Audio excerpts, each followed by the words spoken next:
Hi, this is Scott Chish, and this is my game Beowulf's Beasts. This is a 9-card game that has 9 cards, 9 dice, and 9 cubes.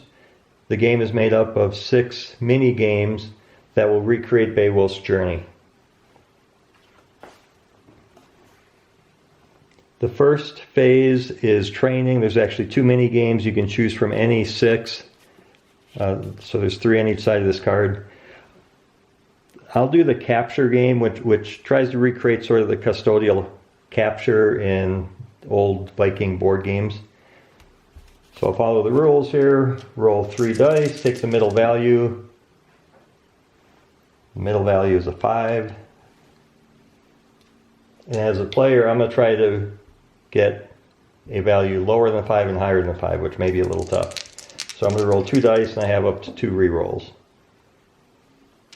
And so that was my first roll, a re-roll. Hey, there's a 6, so I captured this die, so I win.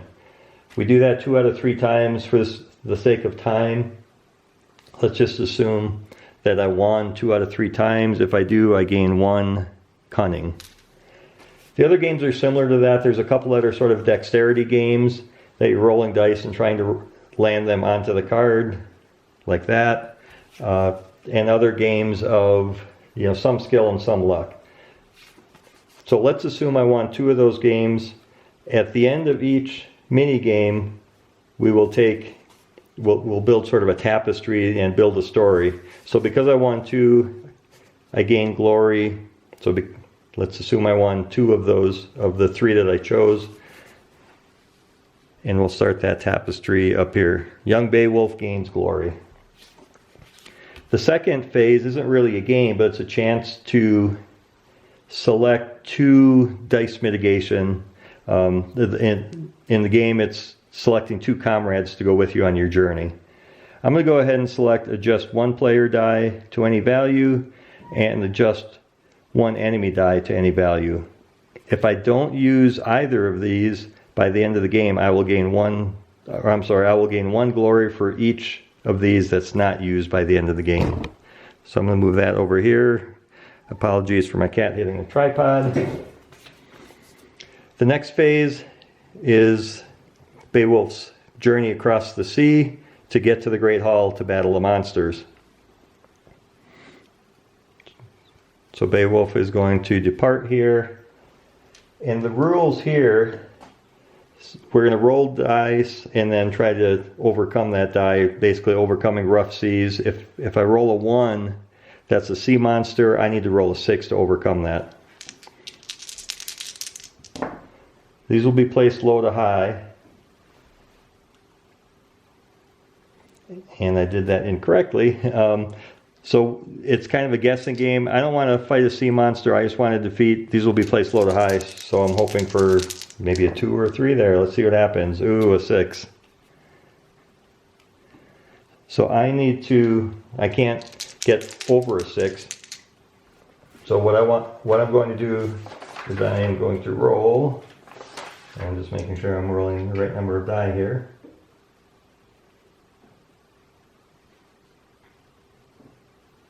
I'm going to roll 2 player die and take the highest. A 2, that's not good enough. And that's not even close. That's a difference of 4. So I am going to lose any combination of strength, cunning, and armor. So 1, 2, 3, 4. So I've kind of been roughened up by the sea. We go to the back. Beowulf was weakened by the sea. We'll add that to the tapestry here, and we'll continue to build that story.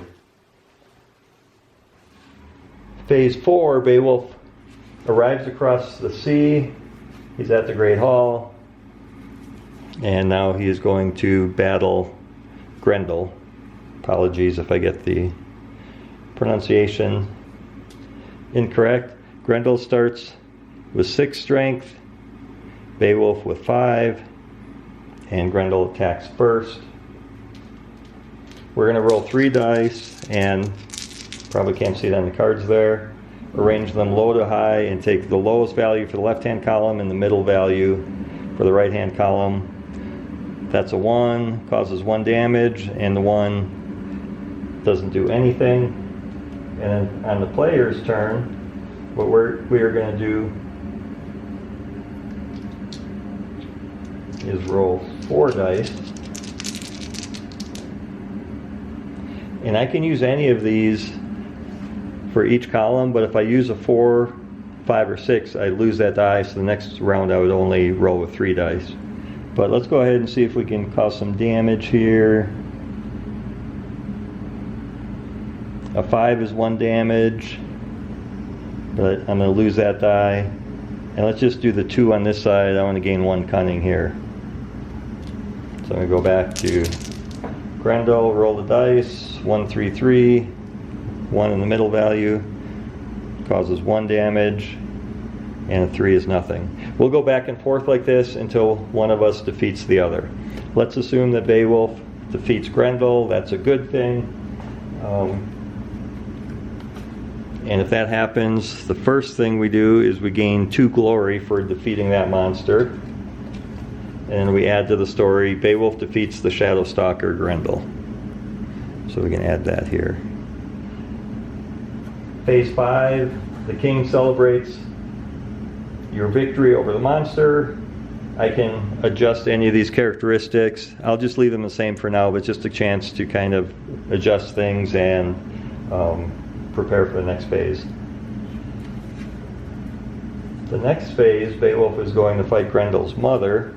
So it's a similar game, similar style game. Beowulf starts with 5, Grendel's mother starts with 5. With just only slight differences. So in this case, Beowulf's gonna go first. He's sneaking up on Grendel's mother. Roll 3 dice. A 1, a 4, and a 2. And in this phase of the game, we can take any of these values and we can adjust any of them up, 1, or down by paying 1 strength for the left column or 1 cunning for the right. So let's just see how this goes. I can do 1 damage with the 2 there, and I can do 1 damage with the 1 there. So let's go ahead and beat up Grendel's mom a little bit. And we'll roll 3 dice for Grendel's mother. Again, put them low to high order. And we take the lowest value and the highest value. And that's 1 damage and minus 1 cunning.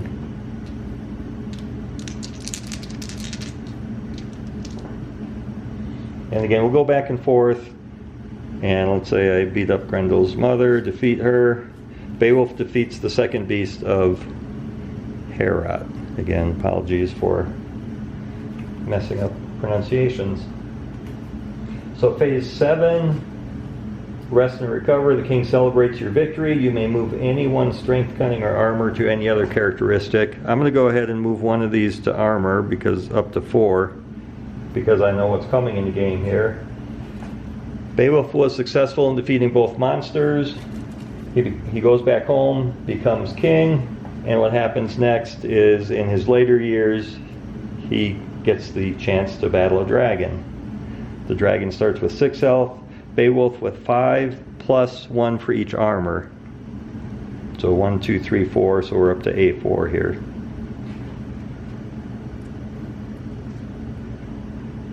And I'll just read this from the rules. If either of Beowulf's strengths or cunning are 6 or greater, I can roll 4 dice. They are not. They're at 3 and 0, so I only get to roll 3 dice. This is going to be a tough battle because the dragon's going to be rolling 5 dice. So we'll see how this goes. I roll 3 dice. A 2, 5, and 5. Again, the dragon's dice, or the enemy's dice, the monster's die, are always going to be placed low to high, so I know there's going to be lower numbers on this side, higher numbers on this side. The orange are damage, the black are shield, so the dragon's wing or Beowulf's shield. I'm going to go ahead and try to do 2 damage there, and we'll try to do damage there too. Roll 5 dice for the dragon. Place those in order, and I'm just going to move them down here so it's a little easier to see. The dragon has a 1 attack against my 2 shields, nothing happens there. I have a 2 attack against the dragon's 1 shield, or wing, so I do 1 damage there. The dragon has a 6 that causes 2 damage. I didn't put a shield there. My 5 is greater than its 4. It causes 2 damage there. Its 6 against my nothing causes 1 damage against me. So after that first round, the dragon is down to 3 health, and I'm at 6. So I'm doing okay so far. I roll a... And again, I'm going to try to do a lot of damage here. We'll place these right in the middle. Roll the 5 for the dragon. And again, a pretty good roll, nice low numbers. 1, 1, 2, 4, 4. Say hello to Harper's head. Hi, Harper. 1 attack against nothing, causes 1 damage. 4 against 1, I cause 1 damage against the dragon. The dragon's 2 against my 4, I shield it, so nothing there. My 2 damage, potential damage, 5 against 4. I cause 2 damage, and I've defeated the dragon. It's down to 0. That is awesome news. I forgot to take 2 glory for defeating Grendel's mother, so I should be up to 4 there. And then for defeating the dragon, I get 3 glory, 5, 6, 7. We'll add these to the story. I defeated the dragon. No beast is a match for Beowulf. Even the fire beast is defeated. We'll add that to the story. I did not use, I kind of forgot to use these, but I did not use any of the help here for my 2 comrades, so I gain 1 glory for each of those. I get 9 glory, and I win. Beowulf gains glory as his comrades witness his great power. They just stood by and watched all game. Thus ends the story of Beowulf, king of the Geats. So there's the game, Beowulf's Beasts. It has kind of this cool little tapestry that kind of tells the story that could be different every time. And again, the game is going through the 6 different mini games, try to attain 9 glory. Hope this helps. Thanks for watching.